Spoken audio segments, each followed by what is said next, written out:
Yang gua ngata-ngatain Ipos banyak ternyata nang di TikTok nang. Banyak anjing, kemarin ada Kok nge-tag gue juga. Bang, temen goblok. temen lu nggak bisa dibilangin apa? Ah, apa nih, gue liat tekannya. Ya elah, ini kapan anjing, gue bilang. Ya Shooting farewell kah? Banyak dong Bigetron. Insight naik cuk. Shooting farewellnya banyak nih kayaknya.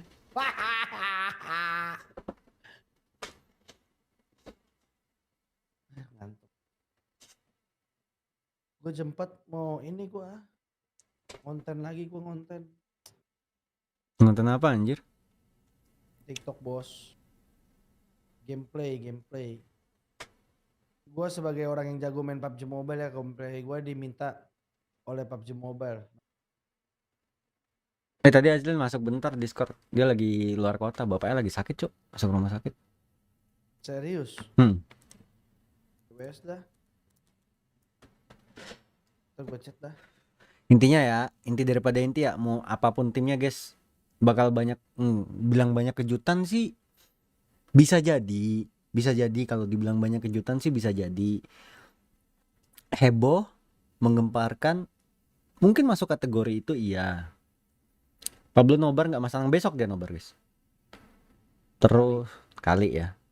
Terus kalau ditanya apakah worth it transfernya sih nggak tahu. Karena baik lagi datangnya Pablo ke BTR pun belum tentu juga bisa ngerubah BTR jadi juara ya kan, Bro. Chemistry, gameplay segala Yakin gue macam. tapi. Nah, Kalau kenapa gue yang anjing? pegang mah gue yakin. Kick At Doni, least kick Doni, you in. enggak sih. Hah? Gue soalnya nggak mau ngurusin data-data. Tapi kalau gue pegang tim harusnya bisa berhasil. Ya kalau yang kemarin ada nggak berhasil, terbukti sebenarnya gue kan ngeliat-ngeliat player juga gitu kan. Tapi emang playernya bagus sebenarnya gitu loh nang. Waktu Kayak gue pegang tuh playernya bagus. kayak kita bilang, Cok. Felix. Cuma terlalu banyak orang luar yang Input kepo gitu loh. input output anjay. Iya, dari outputnya tuh terlalu banyak. Nah, itu. Kayak tadi Kalau dari gue gue mah buka itu input. TikTok Portugal tadi. Joao Felix tuh di ATM nggak berkembang, tapi kita nggak tahu kalau dia dipegang Jurgen Klopp atau Pep Guardiola. Iya nggak tahu. Tuh. Jevater, halo. SD. Kalau kalian yang bilang-bilang Doni out ya udahlah ganti siapa mau gantinya siapa coba. Itu Tapi aja ngambil punya GD. Satu ada yang mau. Coba kalau nggak, emangnya ada yang mau jadi coach gini, Bigetron? siapa yang siap jadi coach Bigetron dah? Iya, Pertanyaannya pada gitu, dari guys. kemarin nih. Bukan siapa yang mau, siapa yang siap jadi coach Bigetron? Nah, Coba siapa yang pertanyaannya mau jadi gue coach balikin Bigetron? ke situ, guys. Siapa yang siap jadi coach Bigetron? Kok Entruf aja bilang najis amit-amit, Cok. Ngapain jadi coach Bigetron? Menang bagus, coach kagak dapet sebutan GG Laflame kagak ada. Grand kalah dihujat anjing. Kayak Yang main player. kayak manajer Iya. bola juga. Lu bakal selalu inget siapa yang ngegolin, guys, tapi lu nggak bakal ngasih kredit kalau pertahanannya sebagus itu. Itu Simple-simple aja. udah hukum simple, guys. Kita tuh selalu terlena sama yang lebih menonjol gitu. Tapi kita lupa merhatiin aspek-aspek yang sebenarnya ngebangun gimana hal itu bisa menonjol. Yang mau jadi coach Bigetron juga menurut gue ya. Misalkan nih rata-rata let's say ya, rata-rata gaji coach 2 digit gitu 10 juta misalkan ya. Gua rasa Bigetron tuh harus melakukan 1,5 kali lipat minimal untuk menjadi coachnya. Bisa 2 kali lipat. Mungkin yang bisa bikin tergoda itu ya hanyalah uang dan gaji. Sama fame lah. Sama fame. fame. Enggak juga lah. Fame menurut gua Doni nggak dapat fame yang sebegitunya dan balik lagi kalau fame itu menurut gua terkadang kalau lu belum siap ya dengan lu punya fame malah merusak lu sih. Oke. Tapi apakah seefektif, lebih ke arah gini?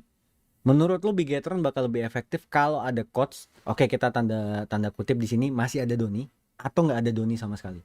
Atau nggak ada coach sama sekali? Menurut gua. Menurut kalian juga boleh, guys. Kita dengar Pablo dulu.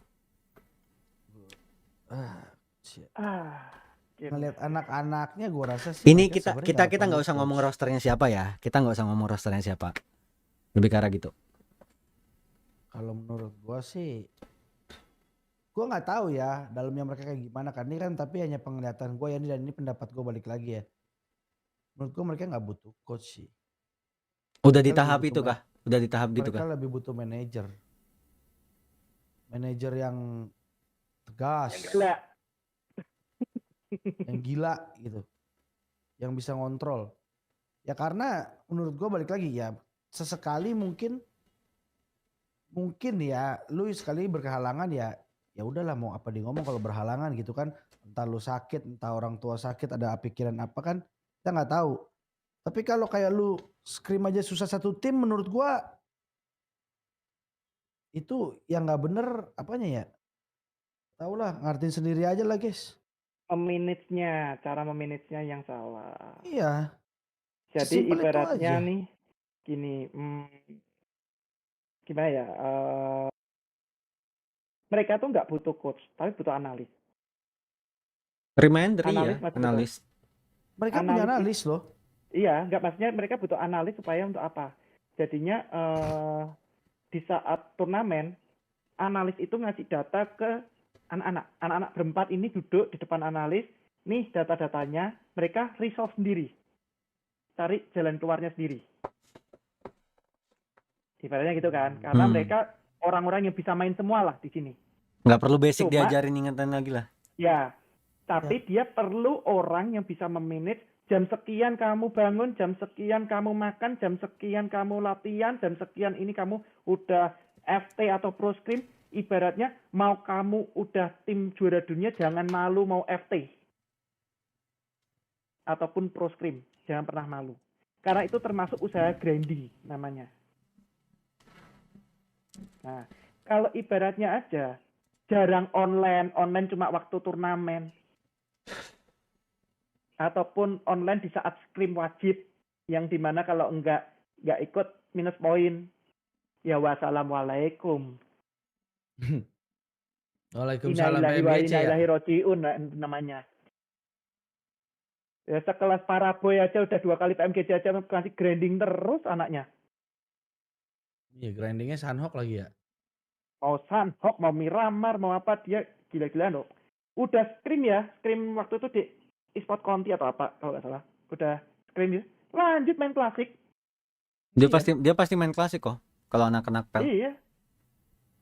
1000 match anjir. Yang waktu itu kita lihat ya Nang ya. Mereka tuh klasik ya. Rata-rata malah bukan 1000, ada yang waktu itu 2400, 3000 match per season deh. Waktu itu kapan ya? Gue kenapa bisa lihat ya? Gue liatin ya. Dari mana ya Nang? Analis itu data itunya lah. Enggak, gue masuk buka akunnya, gue buka-bukain. Di mana ya gue lihat ya? Lupa lagi. Cuma diakuin ya, ibaratnya ngeliatin player dengan grindingnya seperti itu, eSport mau gaji besar pun worth it. Worth it, karena apa? eSport ini kayak apa ya? Menilai usahanya. Kamu usaha grindingmu seperti ini. Nah, kayak gitu kan, contohnya kan. Worth it aku bayar kamu segini, karena emang kamu all out. Dari harian pun kamu nggak pernah ibaratnya keluarga atau apa, bener-bener all out latihan terus, main PUBG, kayak gitu-gitu. Jadi bener-bener kalau hasil jelek pun atau apa masih bisa diterima. Betul. Gitu loh. Udah maksimal lah ya. Karena kamu masih udah try hard sebelum pertandingan udah try hard gitu loh. Tapi kalau nggak ada try hardnya sama sekali, taunya cuma hahaha hihi, halan-halan healing, hasil jelek, dikomplain malah emosi balik, wah. Pusing. Manajemen pingin botak pak rasanya langsung kan. Pingin syukur langsung. Wah, ini pada bilang nih suruh gue jadi analis. Apa coach Bigetron gitu ya. Gak mau. Anda ditawarin juga gak mau. Untungnya belum pernah ditawarin, tapi gue gak mau. Kalau disuruh manage anak-anak, mau nggak bro? Balik ke manage tadi. Kok manajer harusnya sama seperti coach atau enggak? Atau manajer punya privilege yang memang mereka manajer yang harus bareng anak-anak di GH? Jadi manajer gini, manajer itu stay di GH tidak apa-apa, tapi tidak boleh interaksi terlalu sering. Sepakat. tidak boleh interaksi terlalu sering. Jadi kamar itu ada sendiri.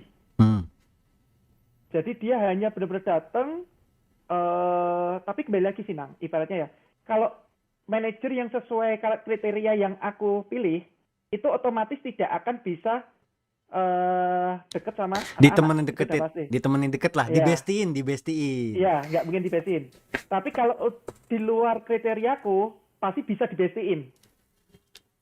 Nah, kriteria kan dari dulu kan selalu aku pinginnya cewek, gendut, elek, galak. Udah. Karena itu kalau udah 3 kriteria itu pasti dia serius untuk kerja. Tapi kalau dia ada fisik yang good looking, kalau ada yang bodinya aduhai, ujung-ujungnya dia flexing diri sendiri. Dia menjual dirinya, wah masuk BTR nih bro. Aku ikut nge-live, siapa tahu nih. House fam. Betul, siapa tahu nih. Ibaratnya sekelas coach pun menurutku haram untuk live streaming. Pablo sepakat tidak? Enggak. Kenapa? Ya. Karena gue tahu Pablo bakal jawab itu tuh. Enggak, sebenarnya balik lagi sih kok. Sebenarnya kalau buat gue ya, memang mungkin kalau yang punya bakalan pengennya kayak gitu. Tapi kalau dari gue sebenarnya lebih ke arah orangnya sih, harus tergantung orangnya. Lu harus lihat orangnya. Manage. Dan kayak gue pun misalkan nih kayak ada orang nawarin, lu mau nggak pegang nih anak nih, misalkan ya, tim gitu ya, manajerin atau coach atau analis, mau siapapun itu gue belum tentu mau kok. Karena apa? Karena gue harus lihat dulu anaknya dulu, anaknya respect nggak sama gue, betul, bisa nggak nih dididik nih. Kalau anaknya udah nggak bisa di-respect, nggak bisa dididik dari awal, ya nggak usah. Apain capek-capekin? Maksudnya nih live streaming cok, bukan yang respect live streaming. Kalau menurutku enggak, karena selama ini rata-rata coach yang live streaming lupa sama jam terbangnya dia, tanggung jawabnya dia apa. As a coach. Iya, ya, selama ini rata-rata coachnya sih. Iya, dirinya dia kan, makanya kalau kamu belum bisa memanage dirimu, better jangan live streaming. Karena apa? Coach itu sebenarnya juga capek loh. Dalam arti dia kan harus melihat semua gameplay